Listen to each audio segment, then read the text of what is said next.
La commission des crimes économiques et financiers, IFCC, a saisi des maisons appartenant au président sortant du Sénat, Bukola Saraki. Les maisons situées au 15A, 15B et 17 McDonald Road, Ikoyi, dans la ville de Lagos, au sud du Nigeria. Cependant, la commission qui continue de mener des investigations sur ces saisies cherche à déterminer si ces propriétés appartiennent réellement au président sortant du Sénat, Bukola Saraki, et a décidé de placer des inscriptions et des autocollants sur chacune d'entre elles. Bien que le président sortant du Sénat, Bukola Saraki, ait déclaré 15A et 15B dans son formulaire de déclaration de patrimoine, on pense que le président du Sénat a acheté d'autres maisons dans la rue au comité présidentiel mis en œuvre pour la vente des biens publics par le biais de sociétés écrans. La commission IFCC enquêtait depuis un certain temps sur les finances et les actifs de Bukola Saraki. Ils sont venus inscrire IFCC Under Investigation en rouge sur les murs et les clôtures. L'ironie est que même les maisons qui n'appartiennent pas à Saraki ont été marquées selon certains témoins. D'après ce qu'on nous a dit, il le garde sous surveillance stricte avant le 29 mai 2019, date à laquelle il pourrait l'inviter. Tout a commencé par une conférence animée par ces deux professeurs spécialistes en génétique devant une salle des corps scientifiques et des ONG de santé. Ces spécialistes veulent faire connaître au monde que la République démocratique du Congo mène aussi les recherches avancées sur la génétique. Après cette brève conférence, une visite guidée est organisée dans le laboratoire du génétique humain où les matériels ainsi que leurs importances ont été dévoilés aux participants. Bien qu'une première porte ouverte, la population congolaise devait étendre sa connaissance sur la génétique, car pour le professeur d'Ivry de l'université de Leuven, cela relève une grande importance dans la progéniture congolaise. Je crois qu'on est sur le bon chemin et on doit continuer à suivre ce chemin, former des gens, introduire des analyses génétiques dans le labo pour mieux servir la population. Que fait le centre génétique humain une fois une anomalie génétique est dépistée dans la famille?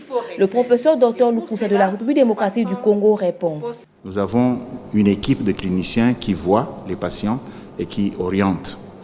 Ensuite, nous pouvons asseoir ce diagnostic sur des tests génétiques, c'est-à-dire étudier les chromosomes, mais surtout étudier les gènes et voir s'il y a des mutations qui peuvent expliquer telle ou telle maladie.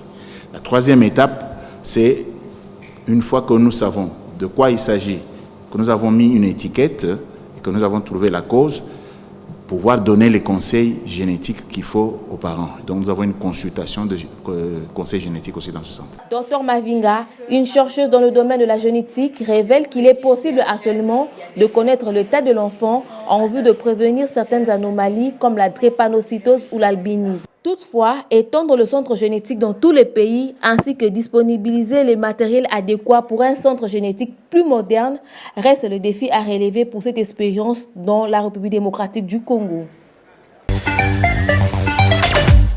Le gouverneur de Kano a signé le 8 mai un projet de loi demandant la création de 4 autres conseils d'émirats de première classe à Kano. S'exprimant lors d'une cérémonie organisée devant les 4 émirs nouvellement nommés pour remercier le gouverneur qui s'est tenu en fin de semaine au stade couvert de Saniabacha, le gouverneur Gandoudje a déclaré qu'il avait reçu des informations sur des manifestations prévues contre la nomination par des personnes lésées. Le gouverneur de l'État de Kano, Abdoulaye Gandoudje, a déclaré que la nouvelle loi qui prévoyait la création de 4 conseils des émirats supplémentaires dans l'État était irréversible. Il a souligné que toute réaction violente contre la nouvelle loi ne serait pas de bon augure pour l'État, puisqu'il a appelé les résidents à faire preuve de retenue afin de permettre à la paix et à la tranquillité de régner dans l'État. Le gouverneur a également souligné que l'idée de la dissolution de l'Émirat central était de réduire le fardeau du programme de développement de l'État aux 4 autres conseils de l'Émirat pour une exécution efficace. Il a chargé les nouveaux émirs de participer activement au domaine de l'éducation, de la sécurité et du développement agricole dans l'État. Ces 4 conseils d'émirats existaient depuis plusieurs siècles. Nous avons jugé sage de les réactiver afin d'accélérer notre programme de développement, a-t-il martelé. Le gouverneur a donc exhorté tous les émirs à œuvrer de manière harmonieuse au développement de l'État, réaffirmant leur engagement à œuvrer de concert pour lutter contre la toxicomanie, l'insécurité et même favoriser le développement de l'État. Pour l'Institut international d'agriculture tropicale ITA, qui a été mandaté pour mettre en œuvre un ambitieux programme d'adoption de nouvelles technologies en Afrique, connu sous le nom de Technologie pour la transformation agricole en Afrique, TAT. Travailler en collaboration avec d'autres partenaires est évidemment la bonne chose à faire. Et c'est dans cette optique qu'un atelier de standardisation et de fabrication des équipements de transformation et valeur ajoutée a été organisé au centre Songhai à Porto Novo au Bénin. Dans le cadre de ce projet TAT, nous avons retenu 5 technologies principales à diffuser. Nous avons des machines agricoles, parce que nous savons que l'un des défis de l'agriculture en Afrique, c'est la mécanisation. Mais la mécanisation a une étape accessible à nos producteurs. C'est pour ça que nous sommes ici aujourd'hui, dans le cadre des machines agricoles qui ont été retenues pour être promues dans le cadre de ce projet-là. Ainsi donc, nous avons invité des participants qui sont nos partenaires équipementiers du Bénin, du Nigeria, du Mali, du Sénégal, du Ghana, de la Côte d'Ivoire. Eux tous sont ici pour échanger leurs expériences, pour harmoniser, standardiser, définir les normes. Lorsqu'on parle par exemple de la batteuse assise, la batteuse sert à enlever le riz, les grains de riz, séparer les grains de riz de la paille de riz. Lorsqu'on parle de la batteuse assise, il faut que les standards soient le même, que ce soit au Bénin, au Sénégal, au Togo, au Nigeria ou ailleurs. Donc je dis que c'est un très grand pas aujourd'hui au Bénin qui a été franchi parce que ce n'est pas évident. Et nous au Sénégal, nous avons mis plus de 10 ans avant d'arriver à ce stade-là. Et là, en moins de 5 ans, quand même au niveau du Bénin, on est arrivé à ce stade. Et je tire le chapeau. TAT nous a appuyés. Et d'abord par cette technologie que nous avions appropriée. TAT est la technologie pour la transformation de l'agriculture africaine. Il a été formulé par la Banque africaine de développement pour prendre en compte les technologies conçues par le GCRAI et les centres nationaux de recherche agricole pour transformer l'agriculture en Afrique. Le Conseil national de défense et de sécurité, une formation militaire regroupant différents groupes armés de l'Est Séléka, s'oppose catégoriquement au déploiement des membres des forces armées centrafricaines à Kagabandoro.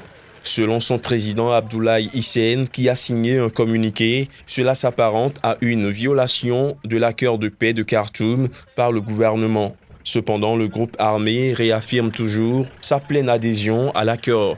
Les forces armées centrafricaines sont entrées le 5 mai dernier à Kagabandoro, une ville sous contrôle du mouvement patriotique pour la Centrafrique, MPC. Selon une ONG sur place, les forces du gouvernement sont venues en mission de reconnaissance en vue d'une installation prochaine. Mais les militaires sont repartis quelques heures plus tard. L'accord de paix a été signé début février à Bangui entre 14 groupes armés et les autorités. Préparé depuis 2017 par l'Union africaine, il est le 8e signé depuis le début de la crise en 2013. Il prévoit notamment la mise en place de patrouilles mixtes de militaires et de membres de groupes armés, mis en place pour une période initiale de 2 ans en vue de rétablir la sécurité sur l'ensemble du territoire. Plus de 3 mois après l'accord, ces patrouilles mixtes ne sont toujours pas opérationnelles. Douala, la capitale économique du Cameroun, a abrité la réunion du comité ad hoc des ministres de la Sécurité et de l'immigration de la communauté économique et monétaire de l'Afrique centrale. Cette réunion avait pour objectif principal de mettre en œuvre la feuille de route consensuelle de la libre circulation et l'accord d'assistance signé en 2013 avec l'Interpol pour la mise en service dans des postes frontaliers de matériel à même de permettre la lecture des documents et à cet égard essentiel. Pour le délégué général à la Sûreté nationale du Cameroun. Et je crois qu'après notre réunion, il y aura, n'est-ce pas, une descente sur le terrain, n'est-ce pas, des responsables d'Interpol et puis de la CEMAC et de nos pays respectifs pour voir au niveau de chaque province quels sont les postes, n'est-ce pas, à localiser et à sécuriser. Sur la problématique du passeport biométrique CEMAC sécurisé, le représentant du commissaire en charge de la CEMAC répond. Nous espérons très sincèrement que avant la fin de l'année 2019, nous aurions réglé entièrement dans tout l'espace ce problème. Et je ne vois pas qu'on puisse dépasser le cap de cette année 2019. les passeports CEMAC seront généralisés sur l'ensemble de nos 6 États. Cette rencontre a donc consacré de manière effective l'accord entre la CEMAC et Interpol pour la sécurisation des frontières et pour un flux de voyageurs mieux contrôlé et maîtrisé dans le cadre de la lutte contre la criminalité transfrontalière. Le budget alloué pour l'acquisition de ces matériels est de près de 4 milliards de francs CFA, d'autant qu'il donnera désormais aux agents en poste de faire des recherches en temps réel pour le contrôle, la surveillance et la détection des individus et des biens.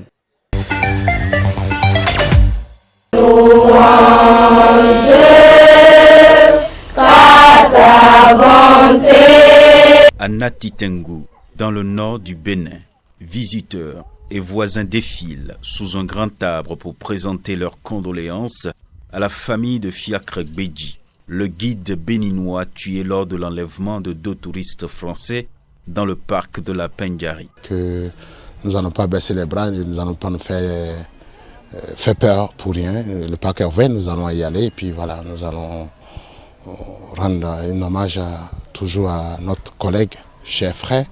Et je pense que si nous baissons les bras, c'est que le mal va nous gagner. Le 1er mai dernier, alors qu'il accompagnait Patrick Epic et Laurent Lassimouillas en safari dans le parc national et touristique de la Pendjari, Fiacre Beji a été sauvagement tué par des djihadistes qui se sont ensuite enfuis vers le Burkina Faso voisin avec les 2 touristes français. La dépouille du guide a été retrouvée 3 jours plus tard dans un état extrêmement détérioré par les vautours.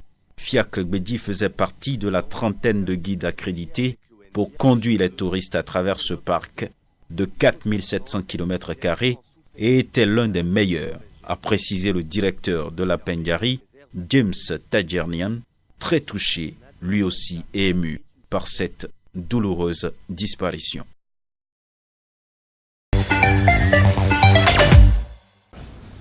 Le président gabonais Ali Bongo Ondimba s'est entretenu ce mercredi avec son homologue ivoirien Alassane Dramane Ouattara. C'était à l'occasion de la visite du chef d'État ivoirien à Libreville dans le cadre d'une visite de travail de 24 heures. Les échanges entre les 2 chefs d'État ont porté notamment sur le renforcement de la coopération bilatérale et multisectorielle entre Libreville et Abidjan, mais également sur des sujets d'intérêt commun liés, entre autres, à la paix, la sécurité et au développement des sous-régions Afrique centrale et Afrique de l'Ouest. Les liens personnels que j'ai avec le président Ali Bongo et voir qu'il a bien récupéré, qu'il est en forme, est un bonheur. Je suis particulièrement heureux des moments que nous venons de passer ensemble. D'ailleurs, la situation aussi entre les 2 zones, l'Afrique centrale et l'Afrique de l'Ouest, par exemple les questions monétaires qui sont importantes aujourd'hui et que lui et moi avons souvent évoquées. Nous avons parlé de la paix sur le continent, nos inquiétudes quant à l'évolution en Libye, en Algérie, au Soudan. La dernière visite d'Alassane Ouattara au Gabon remonte à août 2015. Le président ivoirien s'était alors rendu à Libreville pour participer à la 4e édition du New York Forum Africa. Cette visite d'Alassane Ouattara est la 2e qu'effectue un chef d'État au Gabon en l'espace d'une semaine. Le 7 mai dernier, le président togolais Faure Esozina Magnassingbe s'était lui aussi rendu dans la capitale gabonaise. Depuis, Ali Bongo Ondimba, de nouveau très actif suite à une convalescence consécutive à un probable AVC, survenu en octobre dernier, a multiplié les rendez-vous diplomatiques. Il a reçu jeudi dernier le douanier et le vice-doyen du corps diplomatique accrédité au Gabon et ce lundi, les ambassadeurs des États membres du Conseil de sécurité de l'ONU.